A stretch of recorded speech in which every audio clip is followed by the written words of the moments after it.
Bandel rail স্টেশনের পাশে শরৎচন্দ্র বহুমুখী শিক্ষা নিকেতন নামে এই বেসরকারি স্কুল চলছে গত 4 দশকেরও বেশি সময় ধরে। একটা সময় ছিটে বেড়ার ঘর ছিল, পরে শরৎচন্দ্র ইনস্টিটিউটে স্কুল চলতে থাকে। অনেক ছাত্রছাত্রী এই স্কুল থেকে পড়ে পরবর্তী সময় প্রতিষ্ঠিত হয়েছেন। সেই স্কুলই হঠাৎ করে বন্ধ হয়ে যাওয়ায় বেজায় সংকটে ছাত্রছাত্রী থেকে অভিভাবকরা। বৃহস্পতিবার স্কুলের সামনে রাস্তায় বসে পড়ে বিক্ষোভ দেখান তারা।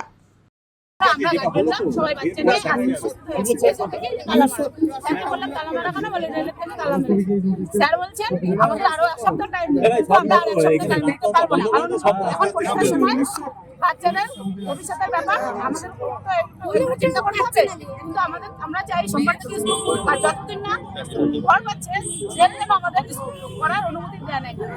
আমরা পড়াশোনা করেছি, আমি আজকে নিজেও একটা স্কুলের শিক্ষক, এখানে আমার মাস্টারমশাই রয়েছে।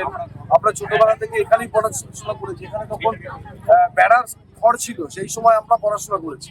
আজকে এখান থেকে প্রচুর ছেলে মেয়ে পাস করে বিভিন্ন জায়গায় প্রতিষ্ঠিত।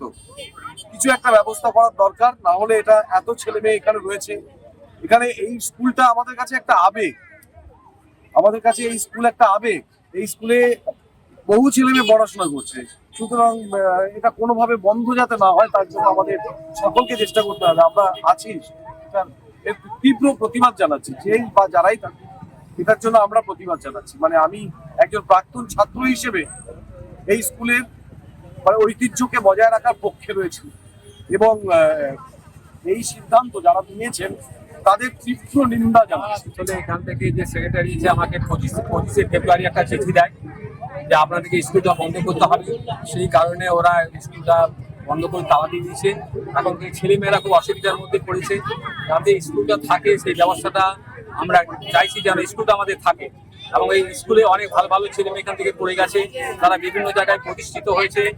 এই স্কুলটা যদি উঠে যায় তাহলে এইসব ছেলেমেয়েরা যাবেটা কোথায়? সেই জন্য আমার একটাই কথা, যে স্কুলটা যেন থাকে, এটাই আমার অনুরোধ থাকছে। আমাকে নোটিশটা দিয়েছে 25 তারিখে, হঠাৎ বন্ধ করেছে। আমি তাদের কাছে সময় চেয়েছিলাম যে আমাদের কিছুদিন সময় দিন, যে সেক্রেটারি যিনি চিঠিটা দিয়েছেন, কিন্তু উনি আমাকে সময় দেননি।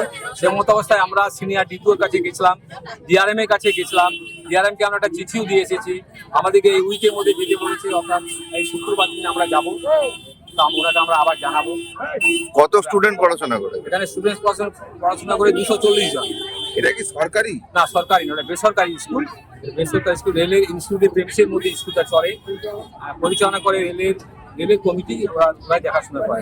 কত বছর ধরে? 41 বছর ধরে স্কুলটা চলছে। আগেও এখানকার যারা ইনস্টিটিউটে যারা কর্তৃপক্ষ ছিলেন আর কি, তারাই স্কুলটা পরিচালনা করবে। সুতরাং দীর্ঘদিন ধরে এরকম অবস্থা আমরা কখনো করিনি, এই প্রথম আমরা হঠাৎ এইভাবে এই অবস্থার মধ্যে পড়লাম। কিন্তু পূর্ব রেলের বক্তব্য, রেলের জায়গায় বেআইনি দখলদার উচ্ছেদ করা হচ্ছে।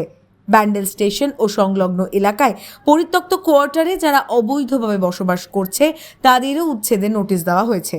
ব্যান্ডেল জাংশন স্টেশনকে ঢেলে সাজানোর কাজ শুরু করেছে রেল, আর তার জন্য অনেক প্রকল্প নেওয়া হয়েছে।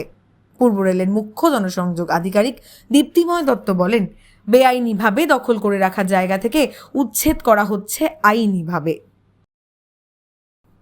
Bureau report, the wall.